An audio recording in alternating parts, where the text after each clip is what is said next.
You're listening to the Paranormal Peeps on the Darkcast Network. Come to the dark side of indie podcasts with the Darkcast Network. We have cookies. Between the realm of the dead and the journeys of the living, join Josh, Jamie, and Elisa as they delve into the vast world of the paranormal and breathe life back into the history of the departed. Hey, everybody. Welcome back to the Paranormal Peeps podcast. I am one of your hosts, Josh, and unfortunately, Jamie and Elisa aren't here to record with us today, but we do have a special guest all the way from North Wales. We have Paul from the Beyond the Paradigm podcast. Say hi, Paul. Hello. Thanks for having me. Oh, you're welcome. You are welcome. And we're going to talk about probably something that most people have never heard of before. We're going to talk about the Watchers. Paul, what are the Watchers? It's a very good question. There's a lot of people asking that at the moment. The word actual watcher in terms of the Bible is only mentioned 3 times, but one word that is obviously common that people hear is angel, and a watcher would be an angel. However, an angel isn't designating what that actual being is. Angel simply means messenger. So the watcher is a type of what we would commonly know as an angel. So it can also be interpreted guardian. Okay. But it's a spirit. It's a spiritual being. So it's not us. They're not human, but they're a spiritual being. Right. They've never had a human body. They've never lived as a human on Earth. No, that's correct. Although, I mean, in the Bible, there is a lot of talk. You can go back to the book of Genesis where God himself comes down. Well, it talks about 3 men that visit Abraham, and 2 of them go into the cities of Sodom and Gomorrah. And it actually refers to them as men, but they would have been angels or what we could call watchers. But Okay. They actually ate and drank with Abraham. So they physically, his nephew Lot, who they went to retrieve from Sodom, they physically laid hold upon him. So at that point, they had sort of a physical body. Right. Yeah. So what is the main purpose of the Watchers? Why are they here? What is their purpose? So the Watchers, you'd have what would be termed as good or bad Watchers. So like good or bad angels, evil, fallen angels. In terms of the Bible, the actual, like I said, in the book of Daniel, it's only referred to 3 times. Now, I'll just read the 3 verses. Then you can sort of get a grasp of what they're sort of doing in this part of the Bible. Okay. So this is Daniel, and he's talking about a vision that he had, and it's related to King Nebuchadnezzar, and it's like a prophecy against him, what's going to happen to him. But so he says this. He said, "I saw in the visions of my head upon my bed, and behold, a watcher." Now that word there, watcher, it's actually emphasized, so it's an important word. So it says a watcher and a holy one came down from heaven. So they've actually come down from what is termed heaven. So they've come down from the other realm. And then it moves on again. Like I said, it's only 3 verses that the actual term watchers used. Mm-hmm. And then it says, "This matter by decree of the watchers and demand by the word of the holy ones, to the intent that the living may know that the Most High rules in the kingdom of men and gives it to whomsoever we will, and sets up over them the basest of men." But interestingly, it talks about by decree of the watchers.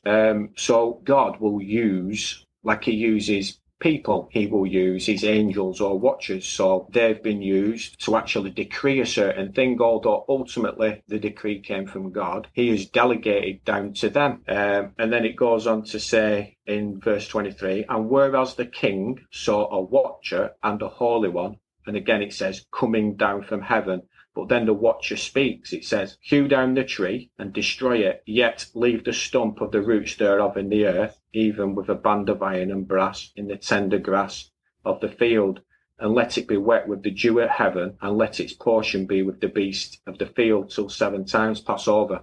Now that is the watchers giving a prophecy regarding Nebuchadnezzar and what's going to happen to him. So basically what happens, the kingdom's taken from him and he ends up going out and becoming sort of a madman and dwelling in the fields and everything. That's the prophecy by the watcher. So in this particular passage, obviously they're being used to give a message. Right. But they have various functions. Okay. So the question I have is, if it's only mentioned 3 times in the Bible in that avenue, how do we know that they're used for various purposes? Is there anything like? Well, yeah, because like I said before, the term watcher itself, you can use the word angel. You can, and like I said, angel is just messenger, but it doesn't designate what they are. The Bible actually only talks about sort of 2 what you could call types. So you'd have a cherubim Yep. and a seraphim. So you've got those 2. But then it also talks about principalities, powers, and dominions. But that doesn't tell you what they are. That donates rank. So, for example, in terms of a principality, so where I used to live in England, that's a kingdom. We had a king over us. Right. It's a kingdom. Where I live now in Wales is a principality because an English prince rules over Wales, so Wales is a principality. So there will be watchers or angels, whatever you want to call them, who have been given a rank, and some of them might rule over nations. Okay, that makes sense. It's just kind of like a hierarchy of rank in that avenue, however that plays out. Yeah, because they will have, they're like, I've heard it termed as them being like an elder race.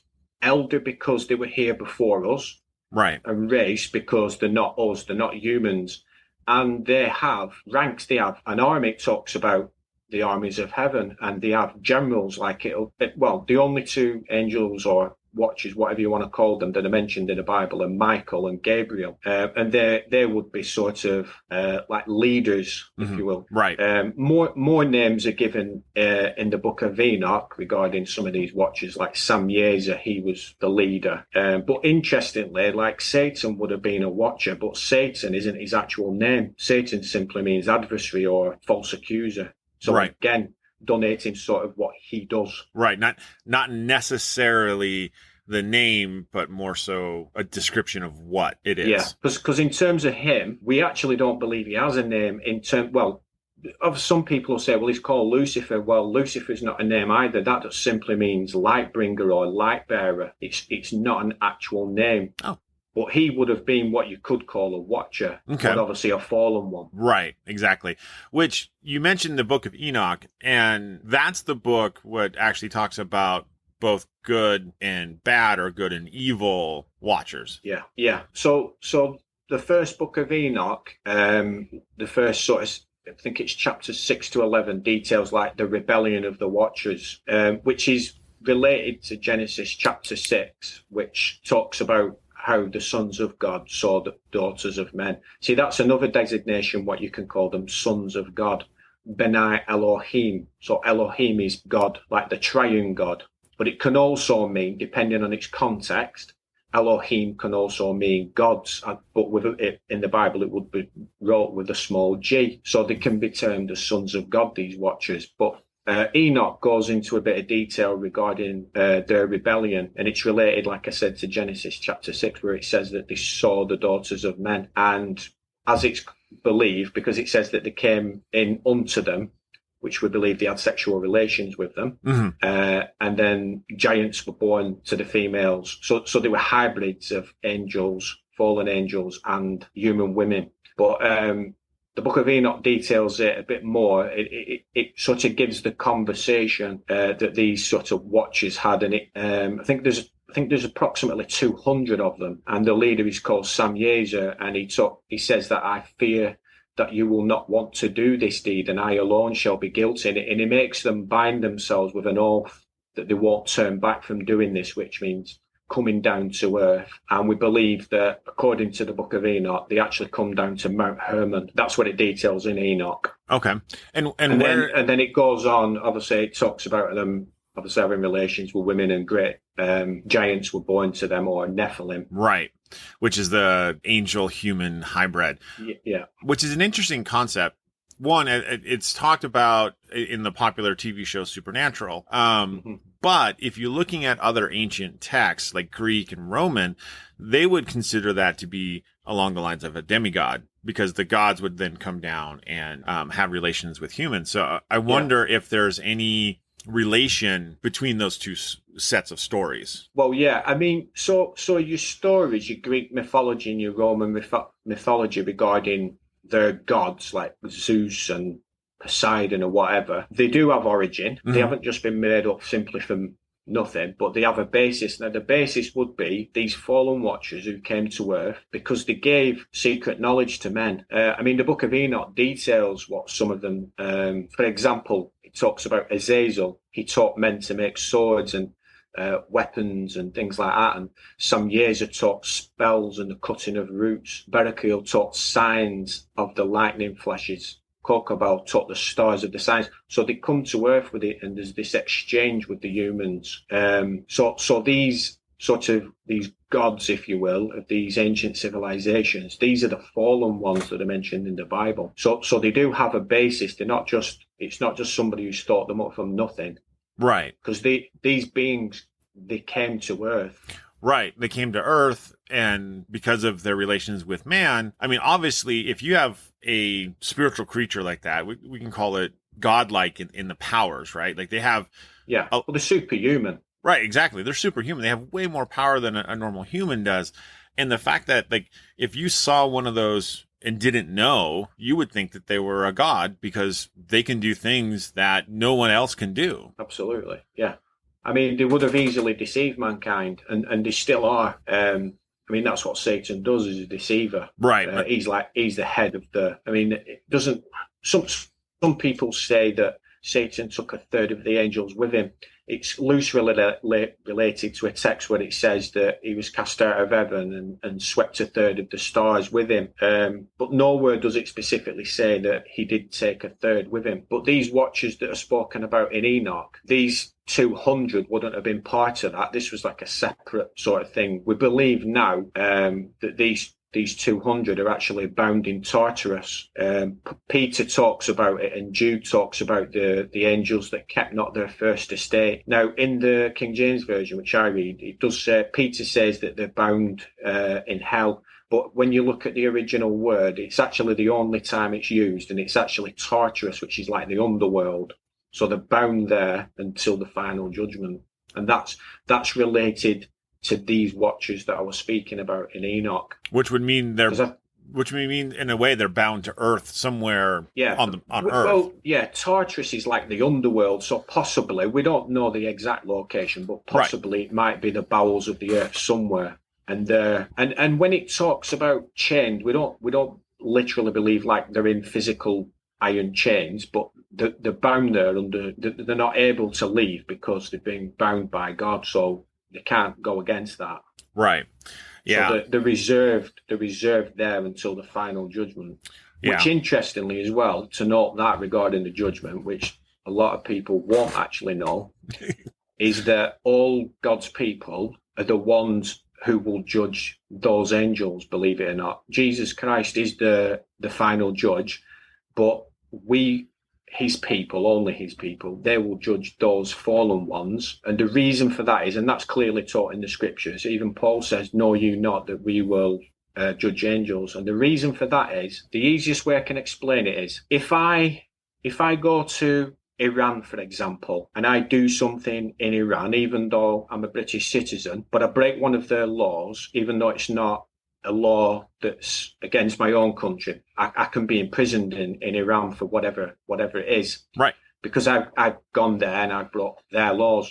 Now, these beings, they came out of another realm to our realm, and they sinned because God gave dominion of the earth to men. So when Adam was created, the first man, he was given dominion. He was the Lord of this creation, and he was designated that by God. So they've come into our realm and broken God's law, but they've come and invaded where they shouldn't have been. Because even Enoch says that they should have basically stayed in heaven because they were supernatural beings. They don't need to have children. So that's the reason that they're bound. They're actually bound for all God's people to judge them. Okay, that makes sense. It's the ultimate trial by jury in the sense. Yeah. Yeah, that's interesting. I don't remember hearing any about or just correlating all of that together. Because the Apostle Paul talks about it. He says, know ye not that we will judge angels. And obviously you've got to, so if you just take that isolated, you might think, wonder what that means. But when you relate it to the other scriptures regarding the angels that kept not their first estate and that they're bound in Tartarus, and then you can look at some of the apocryphal books, it then becomes clear that these are the ones that we're speaking of. Yeah. Because they came here. Now, you mentioned the apocryphal books. For those that don't understand what those books are, can you explain what that means? Yeah, I mean, basically, the historical books, but they haven't been canonized for various reasons. So, for example, with the Book of Enoch, I think there's only the Ethiopian church that recognizes it. But for something to be canonized, it has to be something that's been written by a known prophet, or if it's the New Testament, an apostle, or at least an associate of an apostle. And it has to be something that's been used, as in, like, for example, some of the books of the Old Testament, Jesus quoted from them. He quoted from some of the books. So we know that they have authority and they're linked. Whereas the Book of Enoch, there's certain things in there that just are clearly fantastical and not factual. Mm-hmm. And I think later on, as you go into books 2 and 3, it gets even more fantastical. But there is historical books like the Maccabees. They are historical, right? And some of them are worthy of reading as history books, but they're not what we would consider the word of God. They're not God-breathed. They're not inspired. So they might contain some errors, but I wouldn't discount them. Like you would get some Christians that just say, "Oh, I won't read the Book of Enoch." Well, that's fine, okay. But that'd be like saying, "Well, I'm not going to read any of the books on my shelf because a man wrote them." Do you know what I mean? You'd not read a book again, would you? Right, exactly. So they're basically historical books that are not canonized because the canon of Scripture is 66. Well, it's books or letters, but 66. Right. And that's finalized. Right. Yeah. It was a methodology that the early churches used when constructing a single set of text. Yeah.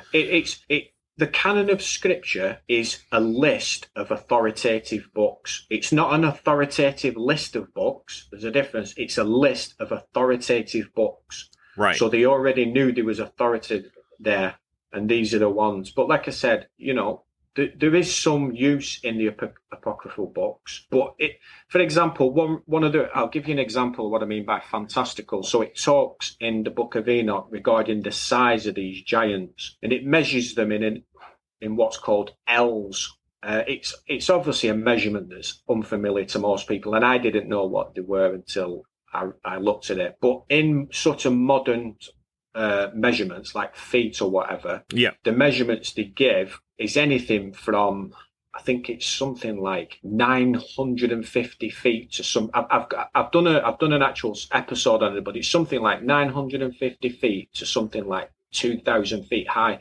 That's just simply not. It's just beyond. I can't accept that.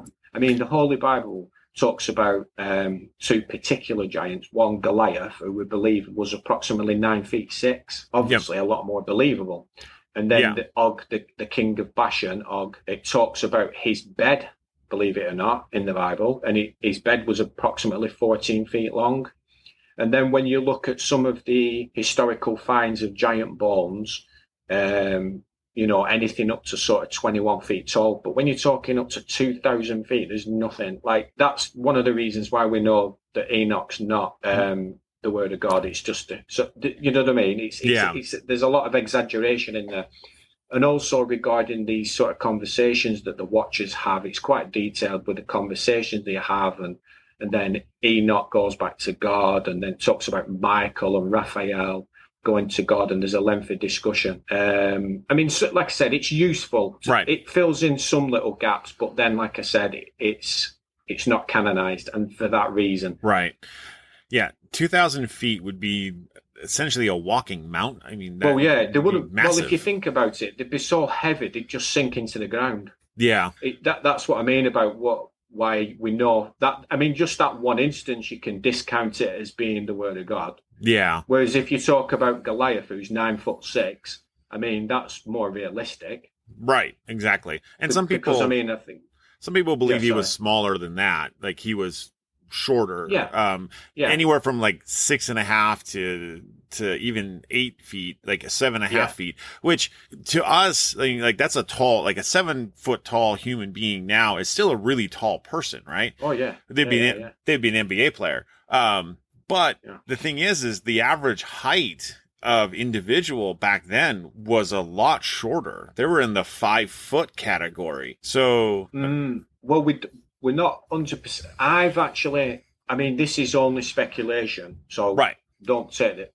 But I've read things in the past where they believe that, like, Adam would have been quite a large individual, maybe 8 feet, and Noah and things like that. And over time, we've degenerated and become smaller. Right. But that's not, I mean, don't take that as being factual. That's just something I've read, and we just don't know. No.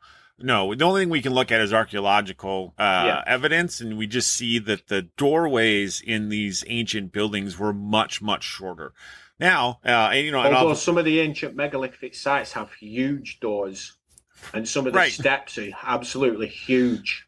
And that's another interesting thing as well, but because when you look at the way, like, for example, one of the episodes I'm going to do is on Stonehenge. And I don't know if you know anything about Stonehenge, but Stonehenge is in the south of England, and you've seen the stones, but the inner stones are called the blue stones, and they're actually from South Wales, which is over 200 miles away.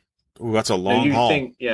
So the shortest distance that you can take, like I said, is a couple of 100 miles, but that's going over a bridge. But the bridge wasn't there then. This bridge is a large bridge that goes over the river there. You're talking like sort of Golden Gate Bridge type thing. We're not talking a small bridge. Right. Yeah. It's a big bridge.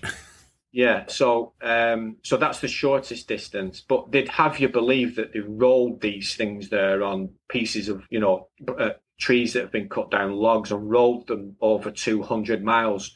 Bearing in mind, some of this is mountainous terrain. Right. But the early depictions of the building of Stonehenge show smaller individuals with very large individuals, obviously giants, helping them. Okay. And there's also, regarding the Watchers, they would have taught man some amazing things. Even one thing we believe, what's called acoustic resonance, which is basically you can lift things with sound. Sound I've heard waves. of it. Yeah. So with that's a possibility of how maybe they've raised, because there is sort of mythology regarding Merlin levitating these stones into place and things like that, but that has some sort of basis because acoustic levitation is an actual thing. It was definitely something that was used, but we're talking definitely back in the what we term the golden age, so pre-flood, pre-Noah's flood, right, when these beings would have been on Earth, right. Which that's a long time ago. Although the question I would have though is that since there's some of them that are still bound to some, obviously probably most likely a earthy terrain, at least the earthly plane in that avenue, are they still interacting with humans today? Well, fallen angels are definitely still interacting with humans, right? You only need to look at the world. You can see a real presence of evil in the world. Yes. And one of them, the ultimate aim is to steer people away from the truth. They'll have you. You can believe anything you want. Satan's got all kinds of things. You can believe anything you want, as long as you don't believe that Jesus is the Son of God and you don't believe the Bible's the Word of God. That's their ultimate thing, is to steer men away from that. So It doesn't matter what else you believe, as long as you don't believe that. So yeah, they're definitely interacting in the world now. Okay. But obviously it's an unseen realm, so people find that hard to accept. Right. It's a different realm or a different dimension, but these beings are interdimensional. They can come and go. They're not bound like we are into this, because I explained interdimensionality in one of my previous podcasts relating to UFOs, because people think, well, what's it all about? And I actually got the explanation out of a book I read, and it basically they talk about a place called Flatland, which is a 2-dimensional land. It's made up. Okay. But they can only go in 2 dimensions, so just up and down. They can't go under or over. And then one day they wake up, these flatlanders, and there's a line drawn across this rectangular land that they have. There's a line drawn across it. Right. So that becomes an event horizon. So they can't go under or over. So they're cut off from each other now. And then the next day, some footprints appear. So these flatlanders decide, we'll draw a circle around these footprints. But then when they get up the day after, the footprints have gone. So they can't work it out, because to them, that's an event horizon. But to these beings that are coming in and out, that's nothing. They can do that. And that's what these these watchers do. When they came to Mount Hermon, they would have entered through like a portal, just like these beings will today, these fallen angels, these fallen watchers, or whatever you want to call them. They'll be coming in and out through portals. Right. They got to get, I mean, if you're talking about interdimensional, they got to, I mean, portal is essentially the doorway between dimensions. And in the realm of the paranormal, people consider portals as ways for spirits to travel back and forth, usually as a way of movement and like fast movement. Yeah. So I mean, in terms of like a portal, the easiest one to think of is like the wardrobe in Narnia. That's like a portal. Exactly. They're going in and out of a different realm. So they go into Narnia, but no time at all has passed on Earth. So that's the easiest sort of example. I know it's a fictional one, but that's basically essentially what it is. Right. So these beings, interestingly, Mount Hermon were these watchers, which it doesn't say in the Bible that they come down to Mount Hermon. It's the Book of Enoch that says this. But interestingly, Jesus was actually transfigured on a mount, and the description given in the Bible, we believe it to be Mount Hermon. And when he was transfigured, Elijah and Moses came and obviously spoke with him on the mountain, and it just says that they appeared. Now that they would have probably come through a portal, and to come here. But interestingly, the reason why we believe it was at Mount Hermon he did it was basically like him saying, you know, I am the Son of God, and I can basically do what I want. So you've come down here. Well, I'm going to come here and show you who I really am. And he's come to the place that they came and sort of tried to deceive mankind, and he's gone there as a statement. That makes sense. If you're like, hey, look, these guys can do it, but I can do it better. Yeah. So yeah, that's interesting. The Watchers is like, it's an interesting topic because if you overlay Watchers with normal paranormal beliefs, it seems that they may actually be one and the same in that avenue. Because we talk about ghosts and spirits and those pieces. And the interesting thing is when we communicate and we're talking with these spirits, we don't really know what or who or what we're talking with, because that's the reason it's forbidden in the Bible, because you don't know what you're talking to. That's right. That's the reason for it. I mean, people always think, oh, you know, you can't do this, you can't do that, but there is always like a reason. But you've just hit the nail on the head when you said we don't know what we're talking to. Exactly. We believe we think we know what we're talking to, right? They're like, hey, you know, I'm your great aunt Ida, and you know, do we know? We probably don't. I mean, we don't know. But the interesting concept is that we technically could be talking to a watcher, and we don't know which side we're talking to. I would say that you would definitely be talking to a fallen one, because they have knowledge. They have knowledge of the past. I did a 2-part series on demon possession, and that's one of the things that I talk about, is that they do have knowledge. And they can know things like, for example, about your family, because they've been around a long time. Yeah, before we were born. And they do. Before we were born, you know, they've been doing this a long, long time, and they're much smarter than we are. But interestingly, when you talk about ghosts and things like that, one of the most interesting passages as a Christian that's quite challenging is regarding when King Saul goes to the witch of Endor. So God stops speaking to Saul, and he goes to the witch. Now, he was actually ordered to put them all to death, which clearly he didn't, because he then turns up and goes to speak to this witch. But what it does say is, and some Christians sort of say, well, no, it doesn't really mean that, but it actually says he wants to speak to Samuel. Now, Samuel was a prophet, and he died. But it actually says that she brings him up, and it says it's Samuel. It says it's actually him. Right. So, and I've also I've got a series of books by a Puritan writer called John Flavel. And interesting, one of his books, I think the 3rd volume I was reading, he mentions regarding ghosts, and he believes that it's an exceptional thing that God allows for whatever reason. It's not a common thing. So this thing was Samuel. It doesn't say it looked like him. It actually says it was him. Right. But this witch was terrified by it, so she mustn't have thought that this was going to happen. Like, it's probably the first time it's ever successfully happened for her or whatever, because she was terrified. But it does, because it actually, Samuel speaks to Saul and says, why have you disquieted me? Yeah. And then he tells him some things, what's going to happen to him and stuff like that. But that's quite a challenging one for many Christians. And I've said, look, it does say it was Samuel. It was him. Yeah. So it's an exceptional circumstance. Yeah, it's not the mention of ghosts in the Bible is very small. There's not a ton of mention in there. There was also a New Testament. There's a New Testament passage where I think it was Paul. I can't remember. So Jesus appeared to the apostles after his resurrection, and he said, "You scared me. I thought you were a ghost." Phantom. Yeah. They thought he was a phantom when he was walking on water as well. So that shows you they had a belief in them that there was certain things.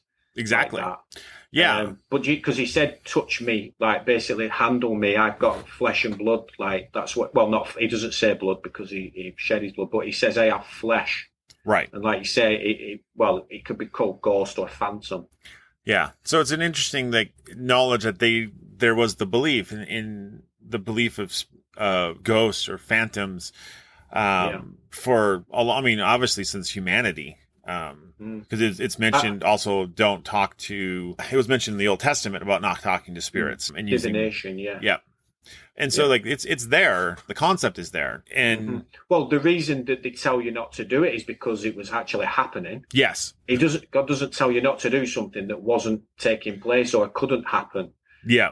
I mean, I've had conversations with one of my friends at church, and he mentioned the church I go to is about 10 miles from where I live. And he was telling me the other week regarding a child's park nearby where the swings are known to swing themselves. And it's like a common sort of known thing in the area that these swings, not when it's windy, we're talking like on a still day. Right. And children like you hear them talk and apparently go, oh, let's go to that park that the swings swing themselves. So there's obviously, it's not, I think that you find that some Christians are like, no, it's like this, it's black, it's white. But actually, it's not. Right. There is exceptions, like I mentioned that about Samuel or whatever. Yeah. Well, and I think that's what makes things so challenging. It's not that we don't understand what happens. Like there's this concept that we understand about death and what happens after we die in those avenues, but we also don't know the process of death, which is a very interesting concept because everything's very vague in those concepts. Like if you're looking biblically, right, it talks about heaven, it talks about judgment, but it doesn't. Well, there's an intermediate state, and Jesus lifts the veil on the afterlife when he talks about the rich man and Lazarus. So there's a final state, which is after the judgment, and then there's an intermediate state, so what we go into after we die now.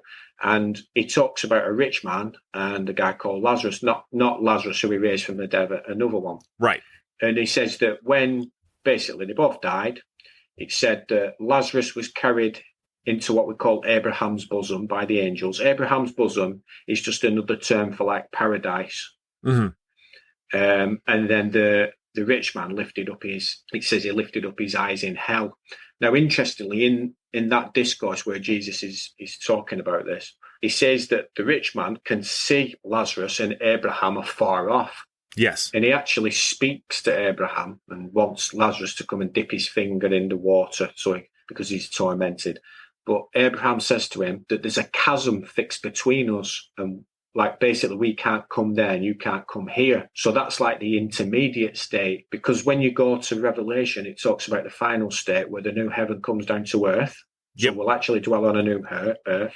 And then it actually says that hell and the devil and all this will be cast into the lake of fire. So that's the final state for the ones who are going to be punished. So in terms of what we believe then is that people who are Christ people, when they die, they're taken to paradise, because the thief on the cross, one of them who said to Jesus, remember me in your kingdom, Jesus said to him, today I tell you, you will be with me in paradise. Yes. Yeah. So that's what we would understand the intermediate state. So you have paradise, and then you have the state of the dead for the ones who are going to be punished. They're sort of like, I look at it as like they're on remand. So when you go to prison before your sentencing, you're still in prison, but you're awaiting sentencing. That's like what that is. Yeah. It's interesting because there's also depending on your belief structure, there's also the concept of purgatory, which that's a Roman Catholic teaching. Right. And interestingly, regarding purgatory, believe it or not, if you pay them money, they can get your relatives out of purgatory. So, I believe. Yes, you have to first realize that they're there and then pay them money to get them out. Yeah. No, there's always these concepts, right? And it's always this, and that's the point. The point of it is we don't know. I mean, this is what we believe happens or we think happens. And it's a very interesting, we don't know aspect of it. And I believe in this aspect that we're not meant to know. We're just not supposed to. Like, we have talked to a couple different spirits on times, and we've asked questions about the death experience and what happens, right? And they're all the response is always the same. We can't tell you. We're not allowed to tell you. So it's like you're gonna have to figure it out. Like those situations, you're gonna figure it out when it comes. Yeah, I mean, with regards to dying and the afterlife, the scriptures for me tell you everything. But I know what you mean regarding like the mechanism or whatever. Yeah, exactly. There's no, I understand that we don't know. Like, I often sit there and think, well, when it happens, I mean, we teach, because how the scriptures teach it, that it's like an immediate thing. So like, for example, when I talked about Lazarus, it said like he died, but he was immediately taken. Right. And there's also, I've read other books over the years, and a famous preacher called Charles Spurgeon from the Metropolitan Tabernacle in London. When he died, I've read that some of the people around his bedside, one gentleman, I can't remember the guy's name, but looked out of the window and he said that he saw angels waiting for Spurgeon to die, and then they were going to take him. Yeah. Because there's also two men who were taken to heaven in the Bible. There's actual Enoch himself. There's actually two Enochs, but Enoch, who's the son of Jared, who people say wrote the book of Enoch, who didn't, because when it was wrote, Enoch had long gone. But Enoch was translated, which means it said that he walked with God, then he was not, meaning God just took him to be with him. Right. And then Elijah, they sent a chariot of fire for Elijah, and he got in the chariot and went. Yeah. So in terms of when a believer dies, we believe that you then, because we're kept safe, that you'll be taken. So whether it's in a chariot or you just carried or whatever. Yeah. Or we believe that's immediate. Yeah. We just covered a couple episodes back. We talked about near death visions. And a lot of people who are close to death or dying talk about seeing their loved ones that have come to collect them. And it's a similar concept, right? It's, maybe it's not always angels. Maybe it's your family that are coming, or whoever you're going to recognize that's come to take you. And it's time, which is, one way or the other, right? It's a very nice and like comforting thing to think that there's going to be someone to come and get you and say, hey, we're going. But what people never consider is, and this is where the Bible's distinct on this, that's only for those that believe in Jesus Christ as the Son of God and their Savior. It doesn't, like when it mentions Lazarus, it just says he lifted up his eyes in hell. It doesn't say he was carried. It just says like he died, and this not Lazarus, sorry, the rich man.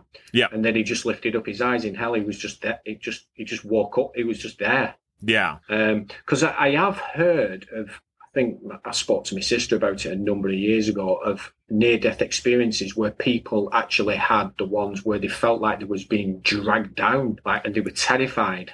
They didn't die, but they felt like they was being dragged out of this world. Right. And they was terrified by it. So there's that as well. Yeah. We like the nice ones. Those ones are terrifying.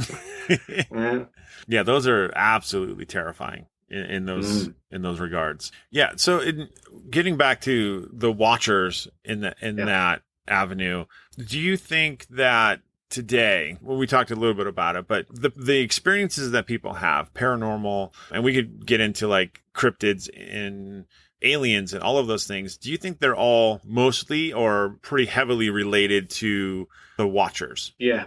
Whatever you want to call them, the watchers. Because let's be clear, there's going to be watchers that aren't fallen as well. Right.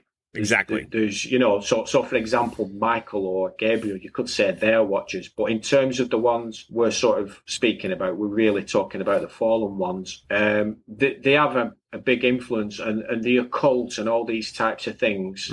They're definitely that's definitely linked to the watchers, and obviously Satan's the head of that, or whatever you want to call him. We call him the devil or Satan. Like I said, that's not his name, but that's what we call him. Right. Yeah. And yeah, it's all linked to that, because, like I said, it's all deception. Right. And I did a 3-part series on UFOs, and I won't discount people are having real experiences regarding that, and there's just too much evidence out there to say, it's nonsense. Something's going on. Right. But I believe that it's part of a great deception, and maybe at some point, they'll come again and they'll be saying, we are the gods of old. And it'll be like, you worship us type thing. But there's definitely something going on. But I believe if you actually study it, there's a big link to the occult. And a lot of people who's had experiences regarding UFO have had some involvement with the occult. That's interesting. I never looked at that correlation before. But it's the same in that same concept, same thing with the paranormal as well, where people have had so many experiences, or so many documented cases and experiences that people have had with the paranormal that you can't say that nothing is happening. Like there's something going on in that avenue. Said there's just too much evidence, or too many people recounting things that have happened to just discount it. Exactly. It's got some basis. And like I said, it's all linked to the watchers, the fallen ones, whatever you want to call them. Yeah. It's to draw men away from the truth. And that makes sense. In that avenue, there's a lot of the occult that ends up happening with the paranormal. It's not inclusive, right? It's not everybody who's involved in the paranormal is involved in the occult in that avenue, but it is very heavily. You just look in the community and you see it. It's very heavily there. There's an interesting correlation I didn't realize until we started talking about. I used to drive a lot for a living. I would drive like 60,000 miles a year. I was behind the wheel a lot, and I listened to a lot of talk radio because it's easy to listen to when you're traveling hundreds of miles across states. And I came across this one program, and they were talking about ghosts. And the interesting thing is there was a priest on that was talking about ghosts. And he's like, I don't believe in ghosts. He's like, I don't believe that they exist. He's like, however, what I do believe is that there's angels and demons, and that they're the ones that you're communicating with. And that's the very real possibility in all of it. And that brings it right back to the watchers in that avenue, is that if those are the ones that we are talking with and communicating with, it makes sense. And that they are both good and evil, and you will come across them. And that, obviously there's ultimate goals involved in that side. If you're looking at it from the good and evil side of things, one is trying to bring you closer to God, and one is trying to push you away. What I would say regarding the watchers, the good ones, nothing they say ever would contradict the Bible ever. Right. Or else you'd know then that they weren't. But if any, because it actually talks about in the Bible, it says that if anybody or even an angel from heaven preaches any other gospel than this, let him be anathema, which means let him be cursed. Right. But yeah, I mean, you mentioned demons as well. Interestingly, demons, historically, we believe that a demon would just be like a fallen angel. Yes. But there is a school of thought that believes that an actual demon is specifically the disembodied spirit of a Nephilim. And the Nephilim is obviously the offspring of the Watchers and a human, which is a hybrid. We believe that there's a school of thought that says that a demon's actually that it's, and they seek to be embodied. That's why they possess people, because they're a disembodied spirit of a Nephilim. I have not heard of that before. Yeah. It's worth looking into. Yeah, no kidding. Yeah, that is crazy. Okay, so we are almost out of time. Where can they find you, Paul? Where can people find you? Okay, well, my podcast, Beyond the Paradigm, is basically on anywhere you can get your podcasts, on Apple, Spotify, wherever, really. I've started the podcast in May. I talk about all kinds of things. Like I said, I've mentioned before, UFOs. I am going to do something on ghosts. But I look at conspiracy theories as well. I've just done one on what's called the Mandela effect. That's a very interesting topic to look into. So yeah, they can get me there. I'm on Instagram at Paradigm1979 or on Twitter at Paradigm_79. Okay, cool. Yeah, guys, I highly recommend checking them out. There's lots of more information like this around, and it's always good to explore different avenues of thought and to really try to understand all of this stuff from different views. There's a lot we don't know in this world, and it's always good to try to understand things from a different point of view. So, Paul, thank you so much for coming on and hanging out with us. Thanks for having me. It's been a pleasure. Yeah, it's been great. I love it. We'll probably have to try to get you on again and talk some more stuff. I know giants is another one that a lot of people like to talk about. There is a theory out there that giants still exist. Well, there's an interesting story from 2002 which I covered in one of my episodes, but we could talk about that. Yeah, and then there's I've heard of a theory out there that giants, what we now think of as Bigfoot and Yeti, are really just giants. Yeah. So there's possibly, yeah. Yeah. So there's lots of different avenues to go down. So I want to say thank you everybody for hanging out and listening with us. And as always, stay ghosty, my peeps. The Mythical True Crime Podcast is now proudly joining the Darkcast network of indie podcast creators. Join us as we delve into the mysterious and the macabre, exploring captivating tales of true crime, legends, and unsolved mysteries from the realms of mythology and reality. Uncover the dark, true tales of modern legends with our spoken narratives and the blend of history, crime, and the supernatural.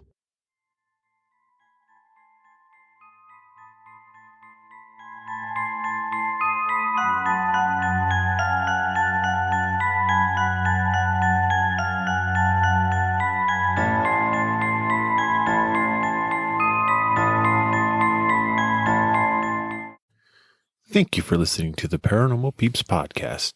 You can find us on social media at Twitter at CPR Paranormal, on Facebook at Paranormal Peeps Podcast and Cold Spot Paranormal Research. And you can find us on Instagram at coldspot_paranormal_research.